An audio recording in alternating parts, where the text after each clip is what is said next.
जैन धर्म के अनुसार प्रत्येक आधे समय चक्र में 63 अत्यंत संपन्न व्यक्ति होते हैं जिन्हें श्लाका पुरुष या महापुरुष के रूप में जाना जाता है। वे हैं 24 तीर्थंकर, 12 चक्रवर्ती, 9 बलदेव, 9 वासुदेव और 9 प्रतिवासुदेव। श्री कृष्ण वासुदेव उन्हीं में से एक थे। युद्ध में प्रति वासुदेव को जीतने और मारने के बाद एक वासुदेव 3 क्षेत्रों का राजा बन जाता है।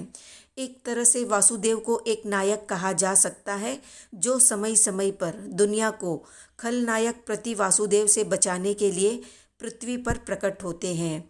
वे अपने जीवन में 360 लड़ाइयाँ लड़ते हैं, इसलिए उनका अगला जन्म सदैव नरक में ही होता है। अपने पिछले जन्मों में वासुदेव घोर तप, त्याग, तपस्या करके अपनी तपस्या के फल स्वरूप निदान करते हैं कि अगर मेरी तपस्या का कुछ फल है तो मैं अपने अगले जन्मों में एक शक्तिशाली राजा बनूं। अपने तप त्याग को भौतिक प्राप्ति के लिए बेच देते हैं। इसलिए जो भी वासुदेव होते हैं वे चाहे फिर कृष्ण हो या महावीर, उन्हें नरक जाना ही पड़ता है। निदान से प्राप्त उपलब्धि नरक की ओर ले जाती है। भगवान महावीर भी अपने पिछले जन्म में त्रिपृष्ठ नाम के वासुदेव थे और फिर अपना आयुष्य पूरा करके नरक में गए। हर वासुदेव को अपने जीवन में 360 लड़ाइयाँ लड़नी पड़ती है। इन युद्धों में कितने ही वध होते हैं, हिंसा होती है, कई कर्मों का बंध होता है, पर निदान करने के बाद चाहकर भी कुछ नहीं बदला जा सकता। ये नियति बन जाती है व्यक्ति की। पूर्व जन्म के निदान के कारण वासुदेव कोई तप नहीं कर सकते और ना ही साधु बन सकते हैं। ये बात कृष्ण अच्छी तरह से जानते थे, इसलिए उन्होंने राज्य में घोषणा करवाई, जो भी व्यक्ति चाहे तो दीक्षा ले सकता है। उनके सारे परिवार की जिम्मेदारी कृष्ण उठाएंगे।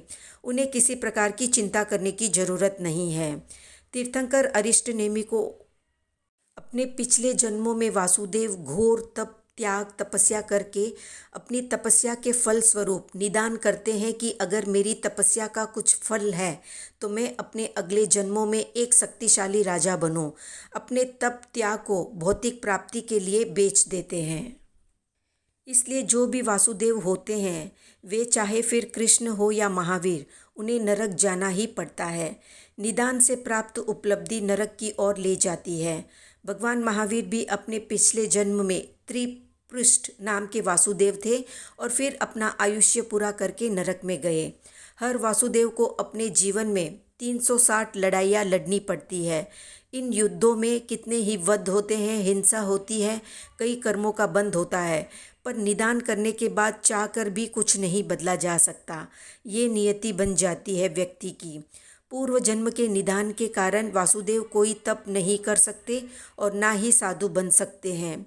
ये बात कृष्ण अच्छी तरह से जानते थे, इसलिए उन्होंने राज्य में घोषणा करवाई, जो भी व्यक्ति चाहे तो दीक्षा ले सकता है। उनके सारे परिवार की जिम्मेदारी कृष्ण उठाएंगे। उन्हें किसी प्रकार की चिंता करने की जरूरत नहीं है। कृष्ण और जैनों के 22वें तीर्थंकर अरिष्ट नेमि दोनों चचेरे भाई थे।